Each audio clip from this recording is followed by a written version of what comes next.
പണമുണ്ടെങ്കിൽ മാത്രമേ ഈ കാലത്ത് ഒരു കുടുംബത്തിനോ ഒരു വ്യക്തിക്കോ ഓരോ ദിവസവും മാന്യമായി ജീവിച്ചു പോകുവാൻ സാധിക്കുകയുള്ളൂ. പണം വേണമെങ്കിൽ ജോലി വേണം, വരുമാനം വേണം.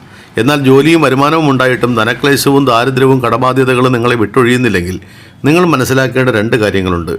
ഒന്ന്, നിങ്ങളുടെ ജാതകദോഷം അല്ലെങ്കിൽ സമയദോഷം. രണ്ട്, അമിതമായ ചെലവ്. രണ്ടാമത് പറഞ്ഞത് നിങ്ങൾക്ക് സ്വയം നിയന്ത്രിക്കുവാൻ സാധിക്കും.